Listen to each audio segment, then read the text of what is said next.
अगर लगन कुंडली में कहीं भी कर्क राशि में अकेला मंगल बैठा हो, याद रखिएगा मंगल के साथ कोई दूसरा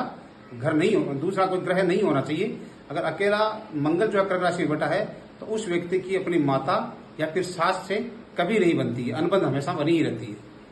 किसी व्यक्ति की कुंडली में मेष राशि में सूर्य हो, मेष राशि पहली राशि में अगर सूर्य आपको दिखाई दे किसी भी भाव में, ये 12 भावों के लिए बता रहा हूं, पहले से 12 भाव में कहीं भी वो बैठ सकते हैं, तो ऐसे व्यक्ति का जन्म आप मान के चलोगे या तो हनुमान मंदिर के पास हुआ है या फिर दुर्गा माता मंदिर के पास में हुआ है। इसी जातक की लगन कुंडली में गुरु जो बृहस्पति ग्रह है उसके आगे के खानों में शुक्र का ग्रह हो और पीछे के खानों में यदि मंगल का ग्रह हो तो निश्चित रूप से आप मान के चलिए कि इस व्यक्ति का जो पीछे का जीवन है वो संघर्ष भरा था और आगे का जीवन जो है वो ज्यादा खुशहाल होने वाला है। किसी व्यक्ति की लगन कुंडली में गुरु से दूसरे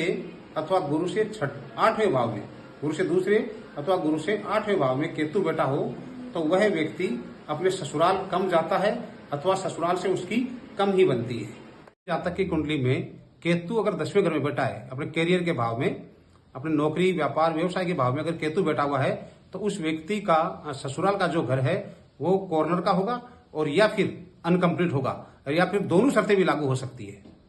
किसी जातक की कुंडली में चंद्रमा और शनि और चंद्रमा ये दोनों 1 से 12 तक कहीं भी अगर एक जगह बैठे हुए हैं तो उस घर में दीवारों में सीलन रहती है या फिर उसके घर में जो नल होती है उस नल से हमेशा पानी टपकता रहता है। यदि किसी व्यक्ति की लगन कुंडली में गुरु से दूसरे भाव में राहु बैठा हो, बृहस्पति ग्रह से अगले घर में राहु बैठा हो तो निश्चित रूप से उस व्यक्ति के घर में कभी न कभी एक मौत रात के समय होती है और वो भी अचानक होती है। यदि किसी जातक के लगन कुंडली में शुक्र अगर 12वें भाव में है, शुक्र विनस प्लैनेट जिसे कहते हैं हम, शुक्र अगर 12वें घर में है, 12वें हाउस में है, 12वें खाने में है तो आप मान के चलिए कि उसके घर के आसपास में या तो बुटीक होगा या ब्यूटी पार्लर होगी या कोई कॉस्मेटिक की दुकान होगी या फिर कार का कोई शोरूम या कपड़े की दुकान निश्चित रूप से होगी। यदि किसी व्यक्ति की लगन कुंडली अथवा D1 चार्ट में राहु 4th भाव में हो, 4थे खाने में या 4th हाउस में हो तो उस व्यक्ति की विदेश यात्रा जरूर होती है। अब विदेश यात्रा होने का कारण कुछ भी हो सकता है लेकिन विदेश यात्रा जरूर होती है। किसी जातक की कुंडली के 3रे भाव में, 3रे खाने में अगर राहु बैठा हुआ है